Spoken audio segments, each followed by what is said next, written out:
अस्सलाम वालेकुम वरहमतुल्लाहि वबरकातुहू। स्टूडेंट, आज के इस लेक्चर में हम देखने जा रहे हैं लीनियर इनडिटर्मिनेट इक्वेशन और लीनियर डाइपोटीन इक्वेशन। अब सबसे पहले ये समझना है कि लीनियर इनडिटर्मिनेट इक्वेशन क्या होती है, या जिसको हम कहते हैं लीनियर डाइपोटीन इक्वेशन। तो स्टूडेंट, सबसे पहली बात ये कि ऐसी इक्वेशन, यहाँ पे आप इसकी स्टेटमेंट देख लें, an equation which two or more than two variable are called linear indeterminate equation और लीनियर डाइपोटीन इक्वेशन। तो आपको ये कहा गया कि जिसमें वेरिएबल दो या दो से ज़्यादा हों उसे कहते हैं लीनियर डाइपोटीन इक्वेशन।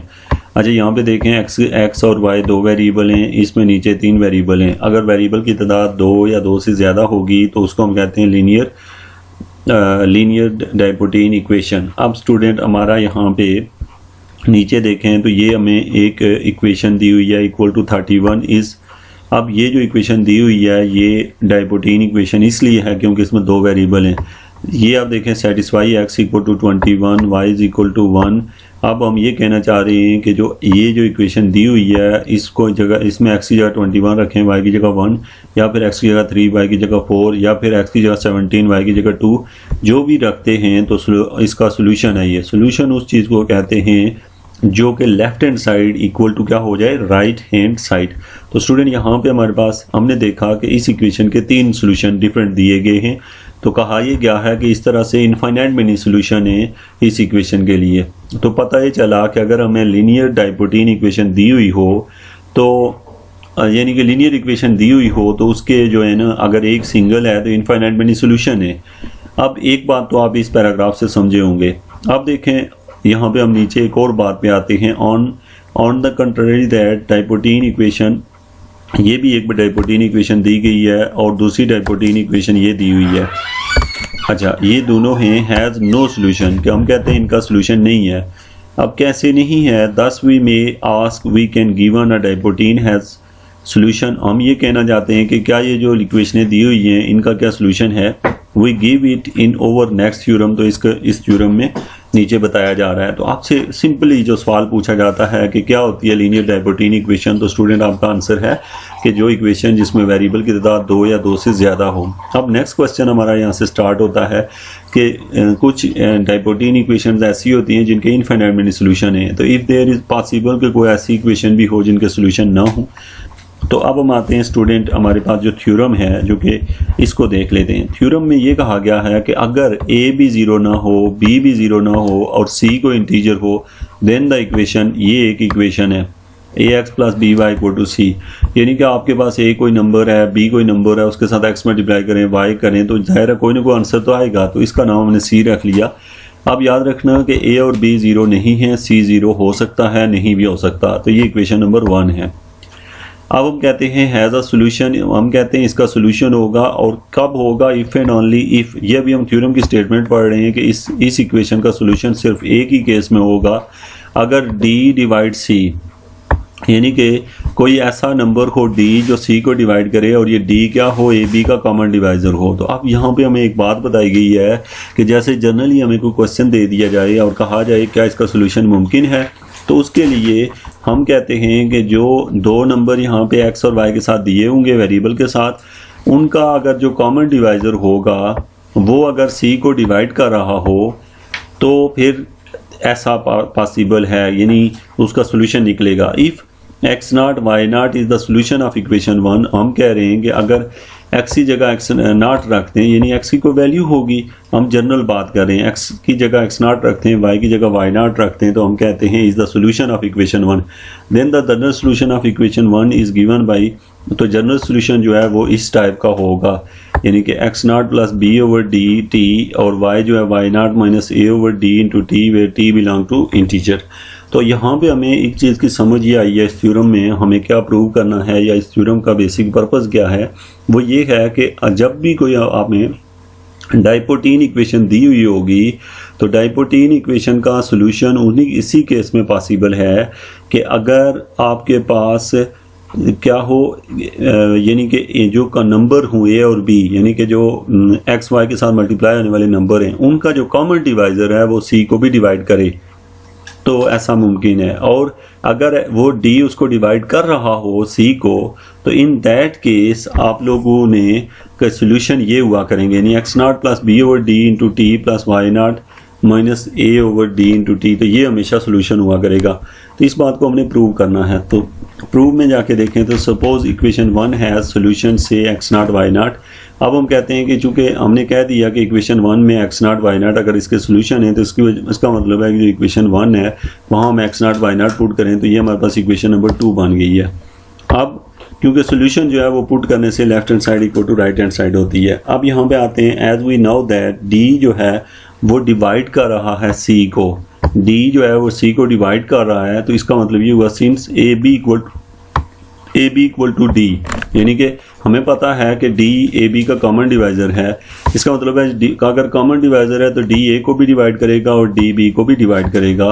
आपको पता है कि मैंने आपको ये बताया है कि अगर ए को डी डिवाइड कर रहा हो तो ए के साथ कोई नंबर मल्टीप्लाई भी कर दो तो फिर भी डी उससे डिवाइड करेगा, और बी के साथ भी कोई नंबर मल्टीप्लाई कर दो फिर भी उससे डिवाइड करेगा। अब आपको पता है कि अगर डी जो है ए एक्स नॉट को भी डिवाइड कर रहा है, बी वाई नॉट को भी डिवाइड कर रहा है, तो इसका मतलब है इन दोनों को सम कर दें तो तब भी उनको भी डिवाइड करेगा। तो अब हमें ये समझ लगी कि ये जो डी है वो तो अपनी जगह मौजूद रहेगा और इसकी कीमत हमें पता है वो सी है। तो इसका मतलब हुआ कि d divide c by equation 2 हमने यहाँ से ये इक्वेशन लिख ली है। अब हम स्टूडेंट हम कन्वर्सली चलते हैं। अब हम क्या लेते हैं कि सपोज डी जो है वो डिवाइड कर रहा है सी को, then by definition of divisibility there exist an integer T such that कोई इंटीजर टी है जो कि क्या आएगा हमारे पास c is equal to D T, c is equal to D T. तो ये हमने लिख दिया, ये चूँकि डिविजिबिलिटी की डेफिनेशन यूज़ की कि c is equal to D t, जबकि d क्या है वो जो है ग्रेटेस्ट कॉमन डिवाइजर है ए बी का। अब हमने क्या लिख लिया यहाँ से A U plus B V equal to D, क्योंकि हमें पता है कि अगर ये कंडीशन हो तो ये फुलफिल करती है। इसके रेलिवेंट आपने प्रीवियस लेक्चर में क्वेश्चन भी सॉल्व किए थे कि जब भी कोई कॉमन डिवाइजर हो तो जिन चीज़ों का वो होता है उसको कि कोई नंबर मल्टीप्लाई हो तो वो उस कॉमन डिवाइजर के इक्वल आ जाता है। अब स्टूडेंट हम ये करते हैं कि यहाँ पे हमारे पास ए यू टी, हमने यहाँ पे टी रख लिया plus B v t equal to D t, यानी कि तीनों को टी से मल्टीप्लाई कर लिया, साथ में यहाँ लिख भी दिया मल्टीप्लाइंग बाई टी। जब टी से मल्टीप्लाई कर लिया तो ये जो टर्म है, बल्कि ये तो यहीं रही, ये बना है ए एक्स नॉट, ये टर्म है बी वाई नॉट, क्योंकि ए की जगह एक और यू टी की वैल्यू जो है हमने ले ली है एक्स नॉट, और वी टी को हमने कह दिया वाई नॉट, और डी टी को हमने कह दिया सी। वेयर एक्स नॉट ये ले लिया, वाई नॉट ये और सी ये। तो यहाँ से ये पता चला कि x naught y naught is the solution of equation 1, mean के इसका सोल्यूशन बन गए हैं। और सो यही चीज़ हम यहाँ पे एक्स नॉट वाई नॉट जो है इसका सोल्यूशन है। नाउ सपोज हम कहते हैं x naught x prime y prime another solution of this, तो अब ये तो एक सोल्यूशन निकल आया है, हम कहते हैं चलें जी इसके अलावा कोई और सोल्यूशन भी होगा, तो वो सोल्यूशन ये हो गया। ऊपर चूँकि आपने पढ़ा है कि बहुत सारे सोल्यूशन होते हैं इक्वेशंस के, डाइपोटीन इक्वेशन के, तो अब दूसरा सोल्यूशन अगर एक्स प्राइम वाई प्राइम हो, पहले क्या रखा हमने एक्स नॉट वाई नॉट, तो उसको यहाँ पे सब्स्टिट्यूटिंग इक्वेशन 2 इन 3, यानी कि जो इक्वेशन नंबर 2 है हमारे पास ऊपर, उसको 3 में सब्स्टिट्यूट किया। क्या किया हमने यहाँ से ए की जगह ए रहने दिया, और यहाँ पे एक्स प्राइम जो है उसको हमने लिख दिया x prime minus x nought b into y prime minus y nought equal to 0, ये टर्म हमने लिखी है। तो ये किया क्या है, हमने सब्स्टिट्यूट किया इक्वेशन 2 फ्रॉम 3, तो फ्रॉम इक्वेशन 3, तो ये हमने सब्स्टिट्यूशन के बाद आप ऊपर इक्वेशन 2 और 3 देख लें, तो ये इक्वेशन नंबर 4 है आपकी। अब स्टूडेंट हमें ये पता है कि चूँकि डी कॉमन डिवाइजर है इन दोनों का, इसका मतलब है डी ए को भी डिवाइड कर रहा है, डी बी को भी डिवाइड कर रहा है, तो इसका मतलब है कोई इंटीजर 2 होंगे, एक का नाम अगर एस आर है एक एस है, तो ये फिर A is equal to R D और B is equal to S D के इक्वल होगा, क्योंकि ये डिविजिबिलिटी की डेफिनेशन से। वेयर जो आर एस है, आर एस की वैल्यू कितनी है 1 है, आर एस की वैल्यू यानी उनका जो कॉमन डिवाइजर है वो 1 है।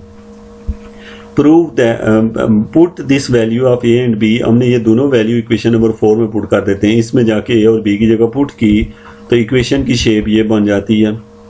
अच्छा, इस तरह की जब बनेगी तो दोनों साइडों पे हमने डी कैंसिल किया, इक्वेशन नंबर 5 बनी है, इक्वेशन नंबर 5। अब हम आते हैं फ्रॉम ले ली हमने इक्वेशन नंबर, अब हमने इक्वेशन 5 जो है उसमें हमें पता है अब गौर से देखें तो आपको नज़र आएगा इक्वेशन 5 में,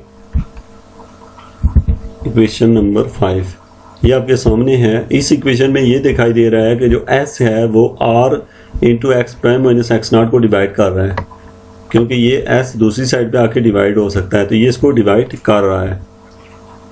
अब यहाँ से हम इसे लिख सकते हैं, बट आर एस तो 1 है, यानी कि r और s का कॉमन डिवाइज़र 1 है, क्योंकि ये दोनों रिलेटिवली प्राइम है। तो इसका मतलब ये हुआ कि अगर ये रिलेटिवली प्राइम है तो इसका नंबर जो है यहाँ पे हम r को हटा सकते हैं x prime minus x not, क्योंकि ये रिलेटिवली प्राइम है। तो इसका मतलब है कि s जो है r को डिवाइड कर रहा होगा x not minus ex prime और एक्स नॉट को डिवाइड कर रहा होगा। तो यहाँ से हमने कह दिया चूँकि s और r एक दूसरे को डिवाइड नहीं कर रहे क्योंकि रिलेटिवली प्राइम है, तो इसका मतलब है कि s खाली इस नंबर को डिवाइड कर रहा होगा।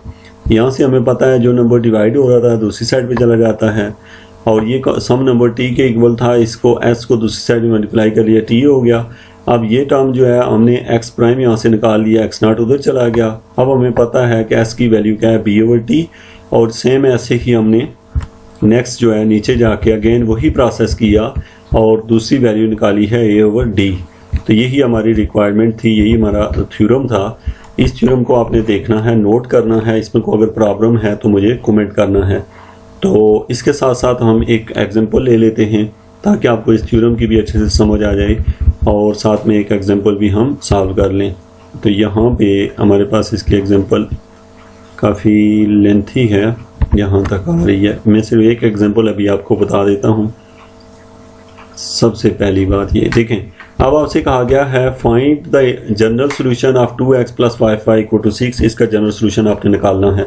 अब आप कहते हैं सिंस 2 5 = 1 एंड 1 डिवाइड 6। ये क्या कह रहा है? ये कह रहा है कि चूँकि आप इस क्वेश्चन को गौर से देखें तो 2 और 5 जो हैं इन दोनों का जो कॉमन डिवाइज़र है, इस इक्वेशन में देखें ना तो आपको पता है कि a की वैल्यू 2 है, b की वैल्यू 5 है, और उस साइड पे जो टर्म हुआ करती है वो यहाँ पे 6 लिखी है। तो आपने क्या कह दिया कि 2 और 5 का जो कॉमन डिवाइज़र है वो 1 है, और 1 जो है वो 6 को डिवाइड कर रहा है। यही बात हम ऊपर कह के आए हैं कि दूसरी साइड पे जो नंबर होता है उसको उनको डिवाइड कर रहा होता है क्या, 5 और 2 का। जैसे हम क्या कहते होते हैं इसको HCF यानी हाईएस्ट कॉमन फैक्टर जो है वो 2 और 5 का 1 है, तो वो 6 को डिवाइड कर रहा है। पहली बात हमने ये कह दी।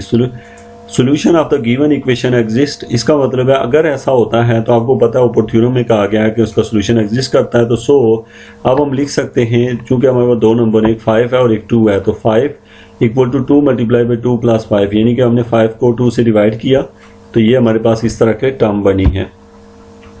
अब हमारे पास यहाँ से हमने 1 की वैल्यू निकाली, 1 की वैल्यू निकलेगी 1 = 5 - 2 × 2। अब हम इसे लिख सकते हैं 2 × -2, यानी इस माइनस को हमने इनर रख लिया और 5 के साथ 1 रख लिया, दूसरी साइड पे 1 रख लिया। अब हमने दोनों साइडों पे 6 से मल्टीप्लाई किया तो इक्वेशन यूँ बन गई। इसका मतलब ये हुआ कि x0 की वैल्यू -12 है, यहाँ से x0 की वैल्यू मिल गई, और ये जो है ना ये y0 की वैल्यू। अब स्टूडेंट जब आपको x0 और y0 मिल जाते हैं तो क्वेश्चन जो है वो ईजी हो जाता है, क्योंकि हमें आगे ये फार्मूला पहले पता था, जस्ट उसमें x0 की वैल्यू सब्स्टिट्यूट की हुई है, b और d की वैल्यू सब्स्टिट्यूट किया, क्योंकि b का भी पता है d का भी पता है, सिंप्लीफाई किया तो ये आपके पास x प्राइम निकला। सेम अब आपको y0 की वैल्यू भी पता है, a की भी d की भी, यहाँ पुट करेंगे तो यहाँ से y प्राइम भी निकल आया है। अब इस चीज़ को नीचे चेक किया गया है, मीन ये तो चलो निकल है, आप चेक करना है क्या ठीक निकला है। व्हेन t = 1 लिया तो x की वैल्यू -7, y की वैल्यू -4, और यहाँ पे आप इनको पुट करके देखें तो ये = 6 आ रहा है। तो इसका मतलब है t की जगह जो भी वैल्यू रखें तो आप ये सेटिस्फाई हो रहा है। अब मैं इसकी थोड़ी सी आपको समरी बता दूं कि लीनियर डाइपोटीन इक्वेशन पढ़ने का क्या फ़ायदा होता है। याद रखें कि असल प्रॉब्लम जो साइंटिस्ट था जिसने ये चीज़ हमें दी है, उसने ये कहा कि आप कोई भी लीनियर इक्वेशन लो तो वो जो इक्वेशन होती है उसके बहुत सारे सोल्यूशन होते हैं। अब प्रॉब्लम ये है कि कितने सोल्यूशन हैं, या हमें जो भी मुख्तलिफ सोल्यूशन निकालने हो तो कैसे निकालें, मतलब एक तरीके से 2 3 4 कैसे बार बार निकालते रहें। तो आपने ऊपर एक एग्जांपल देखी है जिसमें 1 के 3 सोल्यूशन आपने देखे हैं, तो हमने कहा कि हर इक्वेशन के इनफाइनाइट सोल्यूशन होते हैं। तो अब यहाँ पे ये कहा गया है कि ये जो इतने ज़्यादा सोल्यूशन है, तो डाइपोटीन जो इक्वेशन है वो हमें ये बताती है, यानी कि डाइपोटीन ने हमें ये बात मिली है यहाँ से कि आप एक ऐसी इक्वेशन निकाल लेते हैं जिसमें टी के जगह जो मर्जी पुट करते रहें तो आपके सोल्यूशन आते रहते हैं। तो आप ढेर सारे सोल्यूशन डाइपोटीन इक्वेशन की हेल्प से निकाल सकते हैं, यानी डाइपोटीन थ्योरम की मदद से। तो स्टूडेंट इसके रेलिवेंट कोई भी क्वेश्चन हो तो आप मुझे कमेंट कर लें। Thank you very much.